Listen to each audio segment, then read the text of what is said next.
Olá, paz do Senhor, que bom nós estarmos aqui mais uma vez. Já estamos na terceira aula que será lecionada no dia 15 de outubro agora e mais uma lição maravilhosa. Nós vamos falar sobre a salvação e o advento do Salvador. Eu sou Jane Martins de Souza, sou irmã em Cristo, sou professora de escola bíblica dominical e também superintendente da escola bíblica dominical. É um prazer para mim você estar aqui assistindo esse vídeo para nós aprendermos juntos da palavra de Deus. E fico muito feliz com os comentários nos meus vídeos. Você que tem curtido as minhas aulas também, te agradeço muito no nome de Jesus. E continue comigo nesta aula e nas próximas aulas que virão, se Deus quiser. E nós vamos falar a respeito da salvação. O nosso comentarista vai expor para nós nesta aula que o ministério terreno de Jesus, ele começou logo que Jesus nasceu. Às vezes nós falamos o ministério terreno de Jesus começou quando ele tinha 30 anos. E nós vamos aprender nesta lição que o ministério terreno de Jesus começou quando ele nasceu. Quando Jesus chegou a este mundo, ele já estava cumprindo a sua missão salvadora, cumprindo o seu objetivo para salvar a humanidade. E no nosso texto áureo, em João, capítulo 1, no versículo 14, e a nossa leitura bíblica em classe também está em João, capítulo 1, do versículo 1 ao 14, que nós já falamos em outros vídeos a respeito do Evangelho de João e deste primeiro capítulo de João, que ele é conhecido como Gênesis do Novo Testamento, porque João começa também no princípio, né, falando a respeito de Jesus Cristo, que ele era o Verbo e o Verbo estava com Deus lá na eternidade. O escritor, ele quer mostrar para os seus leitores e que Jesus Cristo, ele era 100% homem e 100% Deus. O objetivo de João era mostrar para os seus leitores a humanidade de Jesus e a sua divindade ao mesmo tempo. Que Jesus Cristo, ele tinha duas naturezas e que essas naturezas, elas não se misturavam, né? Jesus, ele era 100% homem, ele agia como homem, e ele era 100% Deus. É o que nós chamamos de uma união hipostática. É como nós pegamos um copo que contém água e óleo, né? Os dois produtos estão no mesmo recipiente, mas eles não se misturam, cada um com seu papel.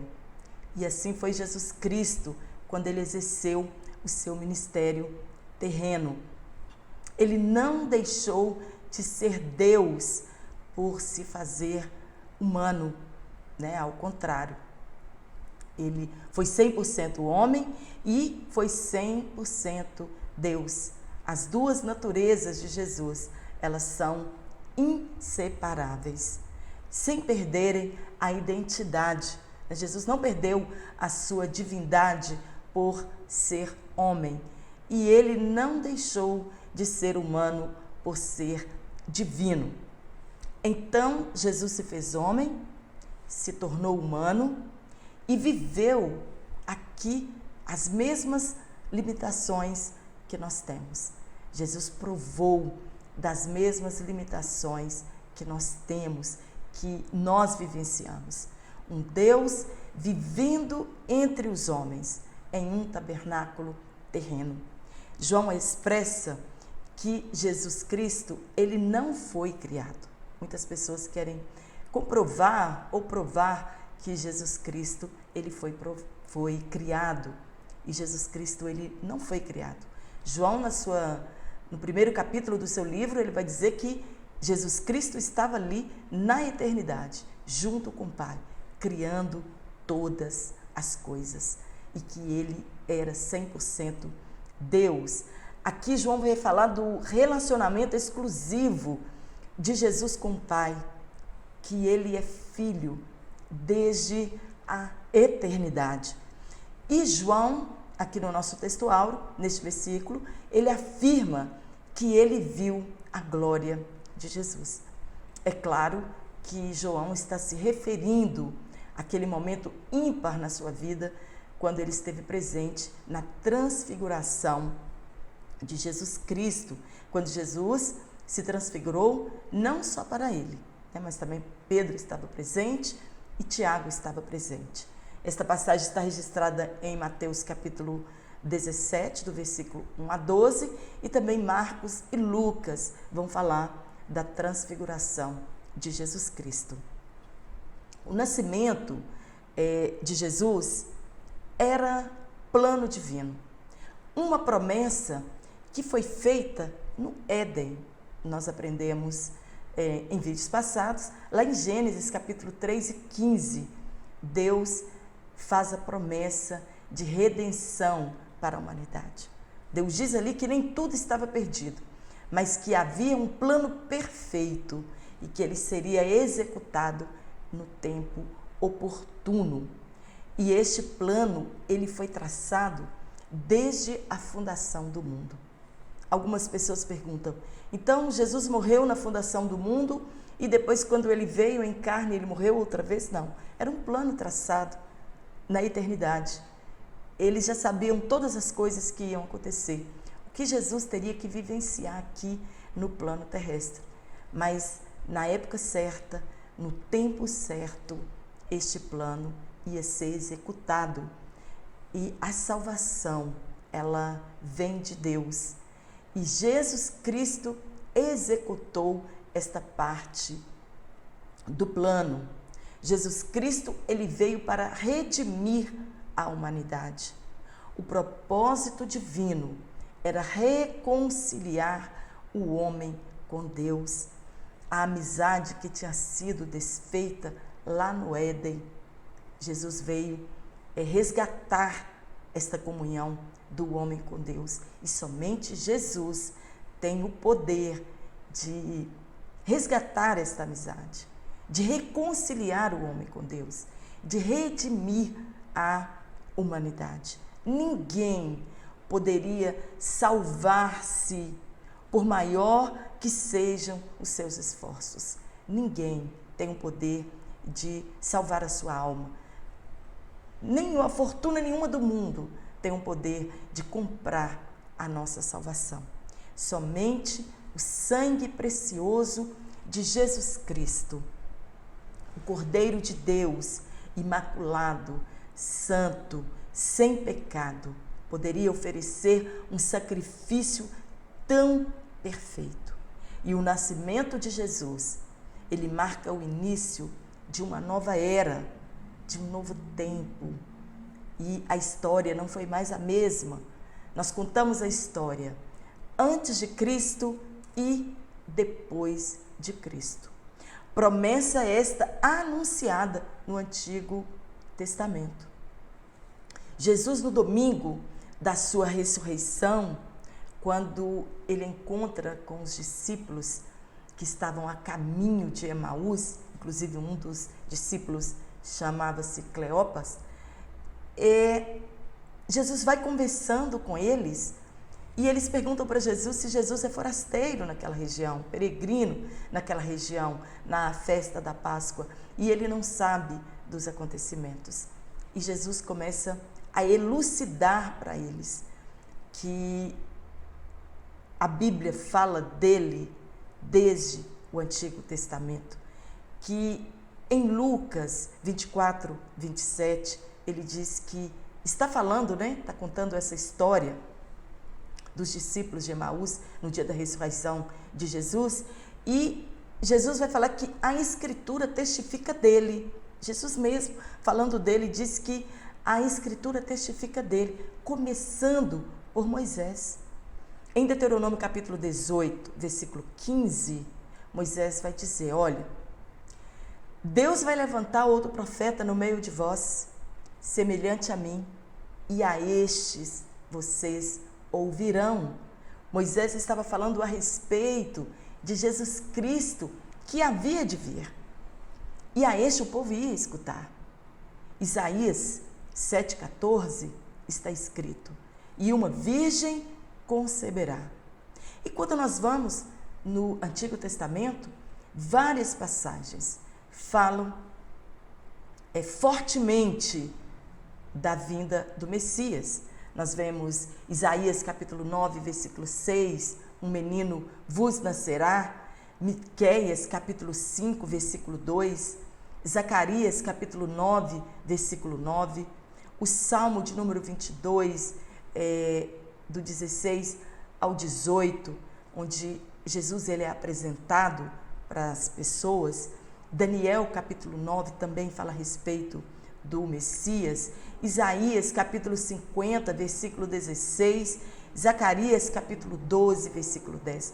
Todos esses versículos citados aqui, eles falam diretamente sobre o Messias, sem nenhum rodeio. Mas o que fala mais profundamente é a profecia em Isaías capítulo 53. Fala de como seria o Messias, que ele não teria formosura, ele não teria parecer, que ele seria desprezado diante dos homens, os homens iam desprezá-lo, e também fala a respeito do seu sofrimento. A profecia de Isaías 53 conta a trajetória do sofrimento de Jesus Cristo. O Antigo Testamento, ele apontavam para as coisas que iam acontecer. O Antigo Testamento eram sombras das coisas que deveriam acontecer. Em todos os livros da Bíblia Sagrada, os 66 livros, Jesus ele é apresentado de uma maneira maravilhosa para todos nós. O sangue nos umbrais das portas na noite de Páscoa apontava para o sacrifício de Jesus. O sacrifício que Abraão ia fazer do seu filho Isaque no Monte de Moriá apontava para o sacrifício de Jesus Cristo. Todo o Antigo Testamento, quando nós caminhamos pelas páginas da Bíblia Sagrada, elas apontam para Jesus. Jesus também foi anunciado pelos anjos. No Novo Testamento nós vemos o Messias sendo anunciado. O anjo Gabriel apareceu a Maria e revelou a ela o mistério da encarnação. Ela não entendia como uma virgem poderia conceber. E Deus, quando nós fazemos parte dos seus planos, Ele não nos deixa sem entender como se dará os seus propósitos para a nossa vida. E assim foi para com Maria. Ela também foi revelada a ela como se daria aquela gestação. E Ele também não nos deixa enganados que por fazermos parte de seus planos, isso não quer dizer ausência de sofrimento. Não porque Maria foi escolhida para ser a mãe do Messias, para ser a mãe do Salvador, que ela estaria isenta de sofrimento, de dor ou da morte. Ela fazia parte dos planos de Deus. E o anjo Gabriel foi até aquela jovem avisá-la do que se daria em sua vida. Chegava a plenitude dos tempos, a promessa já estava para ser cumprida.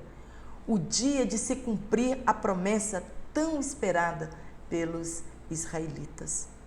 O tempo escatológico, ou tempo messiânico, o tempo pré-estabelecido por Deus, é o início de um novo tempo para a humanidade, imersa no seu pecado, longe de Deus.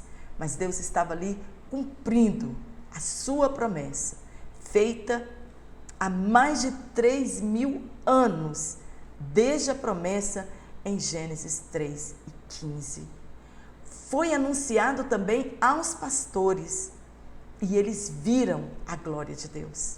Um coral de anjos celebrando a chegada de Cristo. no plano terreno. O nascimento mais magnífico que já houve na face da terra. O maior acontecimento já visto na face da terra. Ele celebrando a chegada de Cristo no plano terreno. Um acontecimento maravilhoso e grandioso. Deus se revelando à humanidade. É a única forma que Deus se revela e a única forma do homem ver a Deus é por intermédio do seu Filho. E quando os pastores chegaram para ver o menino Jesus, que tinha acabado de nascer, o Deus que tinha acabado de encarnar, né, nesse plano terreno, eles encontram o Salvador em uma manjedoura. Mas a glória celestial estava naquele lugar. Jesus, ele não veio em um palácio. Quando Deus criou Adão e Eva, Deus não colocou aquele casal em um palácio magnífico, mas colocou eles simplesmente num jardim para que eles cuidassem daquele jardim.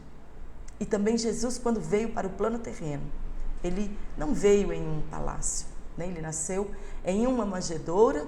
Foram escolhidos pais simples para ser pais do Salvador. Ele ia ter uma vida simples. Ele não ia vir montado em um cavalo branco, puro sangue, mas ele veio montado em um jumentinho. Isso foi profetizado a respeito de Jesus. E isso aprouve Deus que acontecesse, né? Deus quis desta forma. O plano incluía isso, o nascimento dele em uma manjedoura. Deus vindo em simplicidade ao encontro do pecador. Em João 1,45, Filipe encontra com Natanael e anuncia que encontrou o Messias, que Moisés e os profetas tinham falado dele. Em Efésios capítulo 2, versículos 5 ao 8. Fala de tudo isso que nós estamos falando. Que ele desvestiu-se da sua glória, que ele não usurpou ser como Deus, mas ele veio em simplicidade para se igualar, né, à humanidade e para demonstrar para as pessoas ao que ele veio, qual era o objetivo dele, né? O mundo não tem outra forma de encontrar a salvação e perdão dos pecados que não seja por intermédio de Jesus Cristo. Não há salvação fora da cruz. Se não passarmos por Jesus, não existe outro caminho. As pessoas acham que todos os caminhos levam a Deus e nós sabemos que o único caminho que leva a Deus é Jesus Cristo. Ele mesmo disse dele: eu sou o caminho, a verdade e a vida. A salvação veio por Deus, por intermédio de Jesus Cristo. Jesus Cristo veio para nos reconciliar com Deus. O mundo estava perdido, imerso no pecado e sem esperança. E Jesus chega na plenitude dos tempos, no tempo certo, na hora planejada por Deus. O nosso segundo ponto, nós vamos falar sobre a concepção do Salvador. Nós vamos falar sobre essa doutrina maravilhosa, que é o mistério da encarnação de Jesus e o seu nascimento virginal. Para os céticos, né, para as pessoas que não acreditam, é muito difícil entender a concepção do Salvador. O plano da salvação, ele estava alinhado com todos os planos de Deus. Deus, ele não perdeu o controle de nada. Deus não perde o controle de nada. Tudo acontece no tempo estipulado por Deus. Ele nunca chega tarde ou atrasado. A promessa chegou no tempo certo. Desde a fundação do mundo, Deus tinha feito essa promessa. Não que Jesus, como eu já disse, tenha morrido neste espaço de tempo, na eternidade, e que tenha outra vez morrido quando ele encarnou. Era um plano pronto. Deus não foi pego de surpresa quando Adão pecou. E nem o que iria fazer. Deus não teve que pensar de última hora o que fazer para resgatar a amizade, a comunhão com a humanidade. O plano já estava pronto.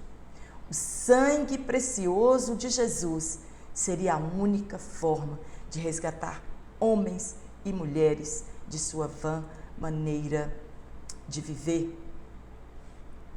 O nascimento virginal e a encarnação de Jesus é um mistério para muitos. Ponto de confronto entre religiões, entre pessoas. Cumprimento de profecias para muitos. O importante é que nós cremos. O importante é crer, né? E a base que nos sustenta é a fé. A sombra do Altíssimo cobriu a Maria. Ela foi escolhida por causa da graça de Deus, não por algo que ela tenha feito. É assim que nós somos escolhidos. Não por alguma obra de justiça que nós tenhamos feito, não. Nós não fazemos nada para merecer nada da parte de Deus. É somente a graça dele. É somente o favor de Deus imerecido a nós. O Filho foi gerado pelo Espírito Santo, o Filho de Deus, o Santo que havia de nascer. Maria concebeu virgem e teve seu filho virgem. Mas o nascimento de Jesus foi natural. Como toda criança nasce, Jesus também veio ao mundo de uma forma natural. E a discussão é esta: é a virgindade perpétua de Maria. Não é o que nós vamos entrar aqui nesta aula. Muitos acreditam que Maria teve Jesus de forma sobrenatural e continuou virgem. O nascimento virginal de Jesus o coloca numa condição ou em uma posição ímpar em relação aos demais nascimentos. É uma doutrina fundamental da fé cristã. Jesus experimentou tudo vivido pela humanidade, desde o seu nascimento até a morte.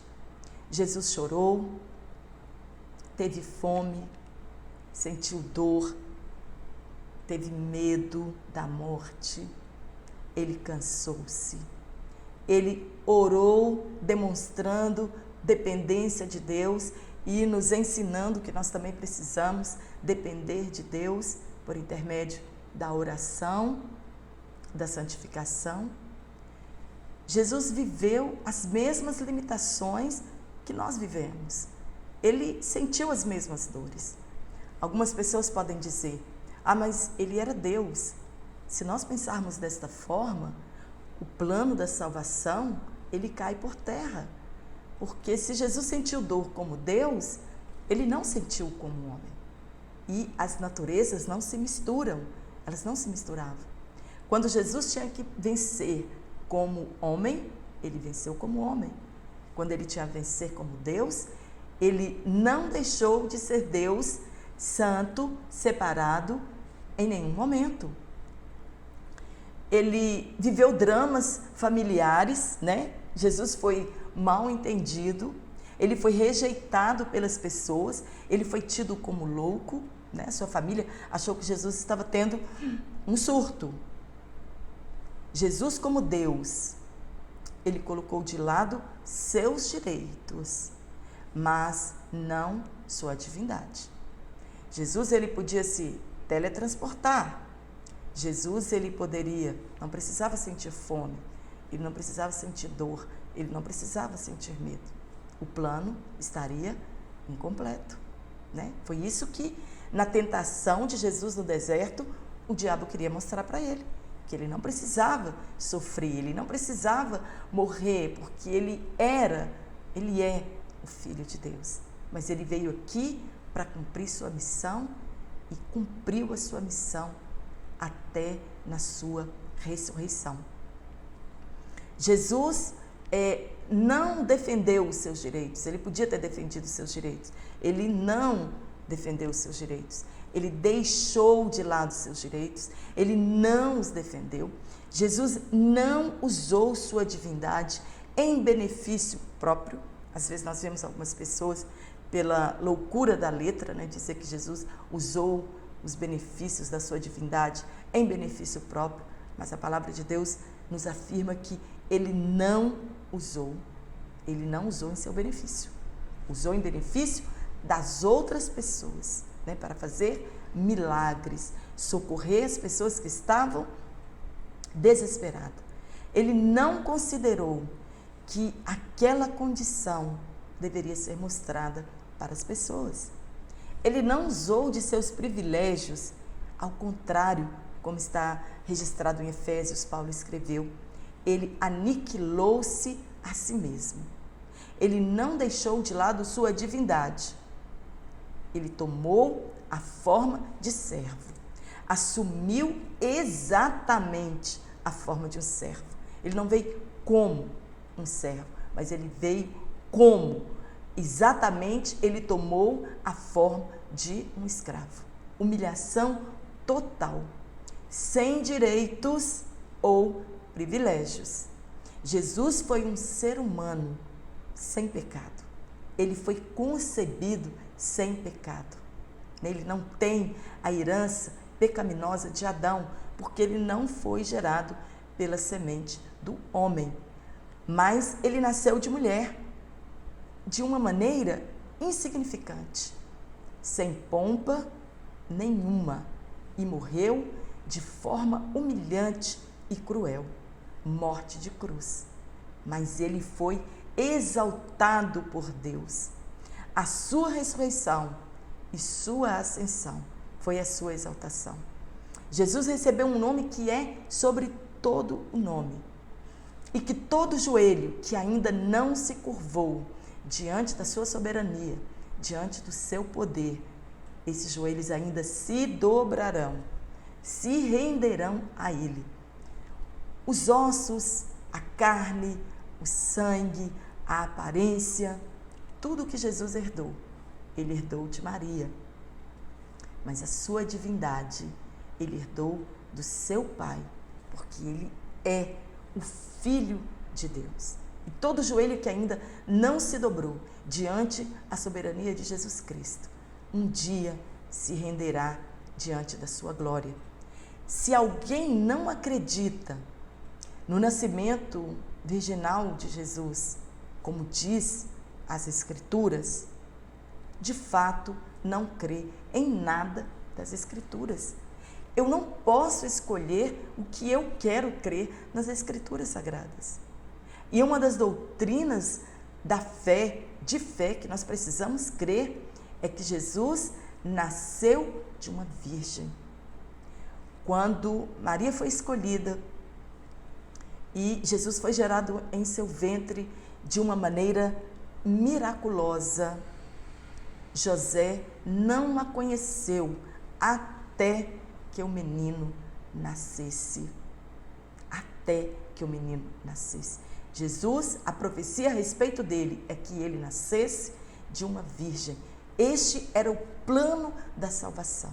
Um cordeiro sem pecado, sem mancha, sem mácula nenhuma. Jesus não tinha a herança pecaminosa que nós temos.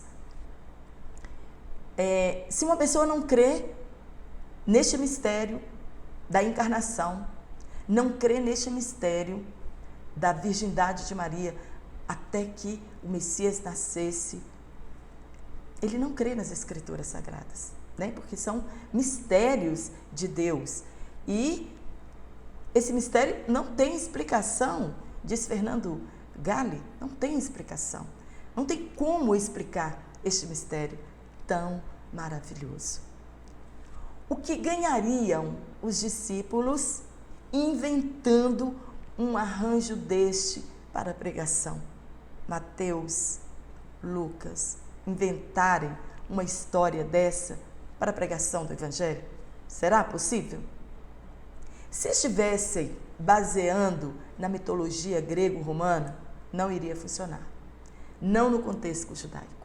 Não, eles não iam acreditar nisso. E eles seriam desmentidos facilmente. Eles acreditavam sim que Jesus nasceu de uma virgem conforme estava registrado nas profecias. E se você não crê, você precisa acreditar neste mistério maravilhoso que faz parte da nossa doutrina de fé. Os pais da igreja, eles corroboraram positivamente com os ensinos apostólicos. É um dos mistérios mais comentado no mundo. Em 110, no ano Domini, Inácio falou sobre essa verdade. Em 125, no ano Domini, Aristides também falou a respeito deste mistério. Em 150, no ano Domini, Justino também falou e escreveu a respeito desta maravilhosa doutrina fundamental da fé cristã. Ela faz parte do plano da salvação. A salvação vem de Deus, foi executada por Jesus Cristo. E ela está aí para todo aquele que crê no milagre da salvação. Ninguém precisa fazer nada para ser salvo. Jesus já desvestiu-se da sua glória. Ele fez tudo por nós e hoje Ele intercede por nós junto ao Pai. Ele intercede por toda a humanidade e a única forma de reconciliarmos com Deus é por intermédio de Jesus Cristo, nosso Senhor e Salvador. Amém? Se você gostou desse comentário, dá um curtir, se inscreva no meu canal e até o próximo vídeo, se Deus assim nos permitir, então. Um forte abraço para você.